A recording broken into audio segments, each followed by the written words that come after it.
The Curse in the Colophon by Edgar Goodspeed, published in 1935. Chapter 1.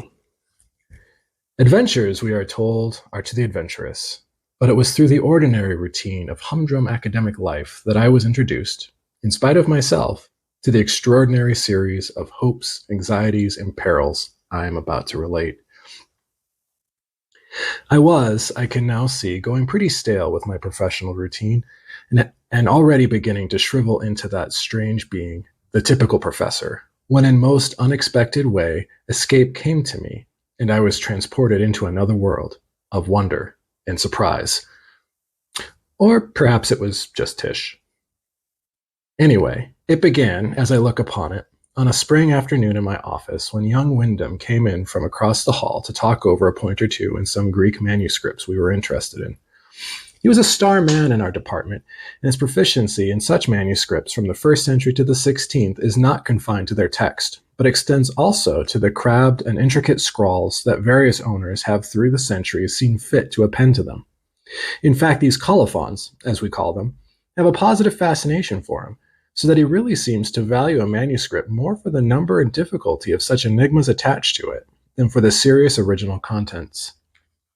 It was about one of these that he came in to chat with me, for I strive to maintain an expert pose in such matters, even though my proficiency may sometimes be a little thin in spots.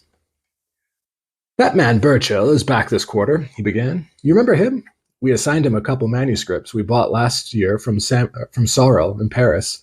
The chap in the Rue Saint-Sulpice, you know? Well, he thinks he's unearthed something, and as a matter of fact, he is so upset over it that he wants to chuck the manuscript it's in and try another one, so he tells me." I was a good deal put out by this, I confess. "Why on earth does he want to chuck the manuscript if he's found something good in it?" I grumbled. "Is it so hard he can't read it? If it is, you might help him out a bit with it yourself, just till he gets the hang of it, you know." "Well, I did, as a matter of fact," replied my colleague, "but as far as I can see, the fellow's right about it, and I don't altogether blame him for being nervous. You see, it's the last colophon that's the trouble." "My dear fellow," I expostulated, "I didn't suppose there was a colophon going that would baffle you. Why, look at that job you did on the Ribot thing from Baghdad, the one with the Vivaud in it. A man who could read that could read anything. And then there was the Greek owner's name the French dealer had so carefully scratched out, and you read it from a photograph as though it were print. You're not telling me that some little colophon has you stumped?" Wyndham shifted in his chair a little and seemed to hesitate a moment before answering. "We can read the thing all right," he remarked. "For that matter, Burchell's reading of it was right enough. But suppose you see him and let him tell you about it himself. That's what he wants to do anyway." I couldn't seem to get anything more out of him, though why he should make such a mystery of the thing puzzled me. But I said of course I would see Burchell and straighten the thing out with him. Wyndham seemed dubious about it, I noticed, but I put it down to his youth and inexperience in dealing with people, who are, after all, a little different from manuscripts. It was all still just a part of the college routine, and gave no hint of the crescendo of adventure and discovery that afterward came of it. It turned out to be a couple of weeks before I saw young Burchell, and sounded him about the manuscript and why he wanted to give it up. He said he had meant to come and see me sooner, but he'd been feeling very poorly, and the university health officer had sent him to the clinics for 10 days, and he was only just out. He did look rather pale, I thought to myself, but so few of these young fellows know how to take care of themselves, especially when they get absorbed in a real piece of research. He sat fidgeting in his chair for a few minutes and seemed reluctant to get down to the subject. However, I eased him into it. "About those manuscripts of yours, Burchell," said I heartily, "what progress are you making?" He almost jumped at the words, commonplace as they seemed to me. Oh, the manuscripts. Yes, certainly, sir. Why, very well, I think. At least with one of them, sir. I've gone through the text, and Mr. Wyndham has helped me to classify the readings, and they're turning out quite interesting, sir, he seems to think." Yes, said I, a bit brusquely, perhaps. "But the other one, Larissa 22, isn't it? Mr. Wyndham said that you encountered some difficulty with it that you wanted to take up with me. What was it? Anything I can help you with?" The poor fellow almost broke down. At least he seemed quite overcome. "Oh, sir," he exclaimed, with quite unnecessary vehemence, If you could only let me have another in place of it, or two others. I'm not afraid of work, sir, but if you would only take me off Larissa 22, it's having a bad effect upon me, I'm afraid. I don't want to ever see it again. Well, I had no end of trouble with the man. He seemed all unstrung, and of course he was just out of the hospital, and I couldn't be too hard on him. Besides, I didn't want him to collapse right there in the office, so I calmed him down and decided to get the facts from Wyndham. When Burchell had gone, I looked him up in his office. Now, Wyndham, said I, what is the matter with Larissa 22? Burchell was almost hysterical about it, and I couldn't find out anything from him after all. What ails the poor chap? He seemed almost off his rocker. Maybe the clinics turned him out too soon. Anyway, he's not himself yet by a long shot. Didn't he tell you? Said Wyndham. That's very funny. He was full of it when I saw him. In fact, I could hardly get him to stop talking about the beastly thing. What is there so beastly about it? Said I with some warmth. Larissa 22 is one of the finest manuscripts that has come our way. Beautiful hand, no gaps, nice miniatures, and a very interesting string of colophons reflecting a long history. An ideal piece of work for any young scholar. True, said Wyndham hastily. But I say, why don't you look it over yourself? It wouldn't take very long. It's only the final colophon that is the matter. You can read it in 10 minutes. All right, said I testily. Bring it along, and I'll have a go at it myself. It seemed the only way to get to the bottom of what ought to be a very simple matter. The manuscript, it turned out, was in the locked boxes off the Bible room upstairs, and Wyndham, somewhat reluctantly, I thought, consented to get it out and bring it down to my place. It was certainly a beautiful thing. The four Gospels, splendidly written in a hand of the late 13th century, with evangelist portraits finely painted and at least a dozen colophons of various dates scattered over the vacant spaces left by the scribe. I glanced hastily through them, looking for familiar names, but not stopping to puzzle out all of the abbreviations until I came to the last one of all. It was written long after the original text of the manuscript itself, not earlier than the 7th century, I thought, and was easy enough to read, being in a large, rather clumsy hand. It gave a date in a perfectly usual way, and then proceeded in this curious fashion. And whoever buys this book with his money, whoever takes it away, whoever reads what is below written, with the curse of the 318 holy and inspired fathers, who assembled in Nicaea, let him be smitten, and let him be excommunicated. This struck me as being decidedly out of the ordinary. Manuscripts often pronounce blessings upon those who shall read them, but I had never encountered a curse upon a reader. Besides, this referred to the reading what was written below, and there was nothing written there. There is something funny about this thing, I admit, Wyndham, said I. What do you say about it yourself? And why did it upset poor Burchell so? Well, you see, he had been working on the manuscript for weeks and was all wrapped up in it and its problems when, late one night, when he was at the very end of his strength, he ran into this Colophon, which, it seemed, had been cursing him all the time for meddling with the manuscript at all. And it broke him all up nervously. And it is a curious fact that he has gone off terribly ever since he began work on the thing. Nonsense, said I. He's probably been going without his luncheon. Besides, the thing doesn't refer to reading what precedes, but what follows. And nothing follows, so he couldn't have read it. Tell him that, if he's worrying over this imprecation. That's all right, of course, said Wyndham. The fact was, he was so tired when he first struck the thing that he didn't read it quite straight and saw only the written. That's why he thought the curse might light on him.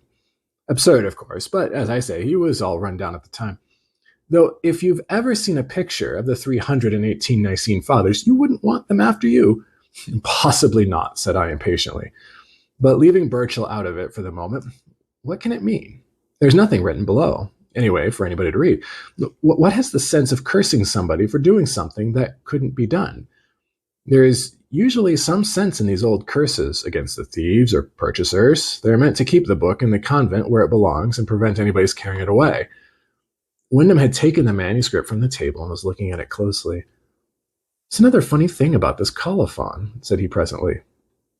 This date is too early for this hand. The writing is evidently quite modern, but the date given is the 15th century. Late in the 15th, I think. Let me see. He reflected for a moment so. Yes, 1492, or not far from it.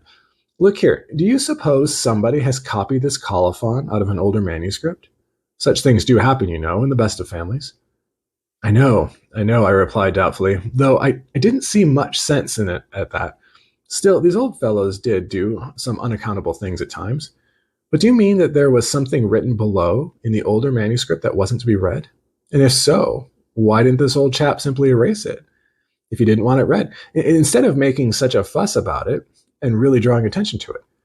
And besides, how could it have been written below this Colophon unless it was written after it? I mean, later than the Colophon.